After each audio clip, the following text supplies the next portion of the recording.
Oh, may sakit ka.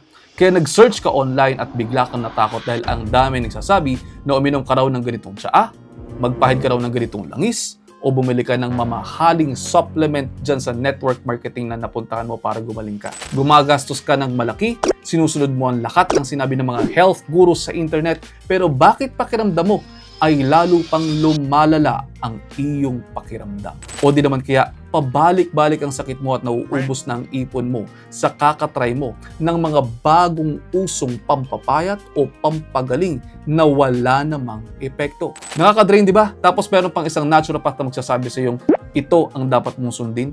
Tanggalin na ang iyong mga maintenance medications at gagaling ka na. Nako, baka lalo ka pa mag-agaw buhay sa pag-asa mo dahil sa mga maling impormasyon na nakukuha mo sa social media. Ang dami nagpapanggap ng mga eksperto pero ang katotohanan, pinagkakakitaan lamang nila ang takot ninyo.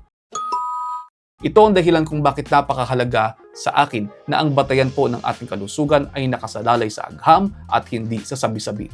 Hindi po natin dapat ginagawang eksperimento ang sarili nating mga katawan. Dito po pumapasok ang napakalaking kahalagahan ng evidence-based practice sa larangan ng medisina. Ang tanong, ano nga ba itong evidence-based medicine sinasabi natin? Hindi po kasi ito basta opinion lamang ng isang doktor o hula-hula ng kahit sinong sikat online at sasabihin ng Bible verses na ito ang ating sundin. Hindi ko po sinasabing mas magaling pa ako sa Panginoon, pero ang paggamit po ng pinakamatibay at pinakabagong pananaliksik at siyensya upang magsagawa po ng desisyon para sa kalusugan ng bawat pasyente ang kinakailangan nating gawin. Ibig sabihin, bago po natin magrekomenda ng isang gamot, lifestyle intervention, diet o treatment protocol, kinakailangan po ay dumaan muna ito sa isang mahigpit na pag-aaral ng libo-libong mga eksperto sa buong mundo at kinakailangan na patunayan pong parehong ligtas at epektibo ang mga ito. Sa ating practice, mahigpit po tayong nagsasagawa ng anti-pseudoscience. Hindi po tayo naniniwala sa mga shortcuts o mga magic pills na nangangako ng himala overnight. Kung ikaw ay mayroong mataas na blood pressure, hindi ka namin bibigyan ng kung ano-anong detox tea. Gagamit po tayo ng scientifically proven principles, halimbawa ang DASH diet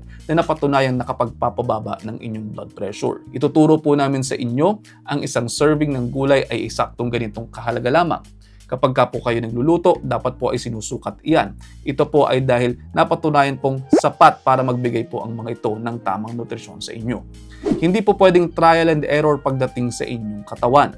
Kapag ka po tayo ay gumagamit ng evidence-based lifestyle modification or lifestyle medicine, iniaayon po natin ang bawat mahalagang hakbang sa inyong sariling primary health goal.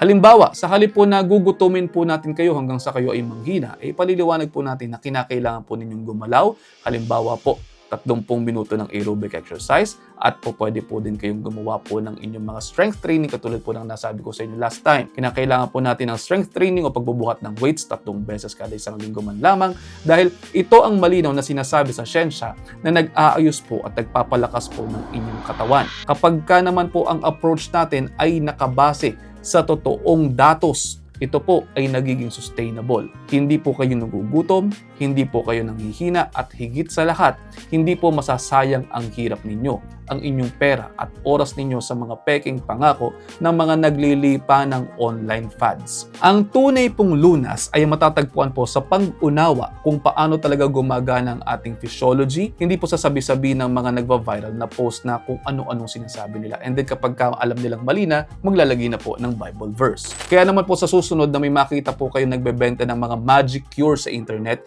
maging mapanuri po at tanungin po muna ninyo ang inyong mga sarili. Totoo bang nasa ebidensya ito? Nasaan ba ang ebidensya nito? Ipagkatiwala lamang po ang inyong nag-iisang katawan at kalusugan sa siyensya at sa mga profesional na nag-aral nito ng mahabang panahon.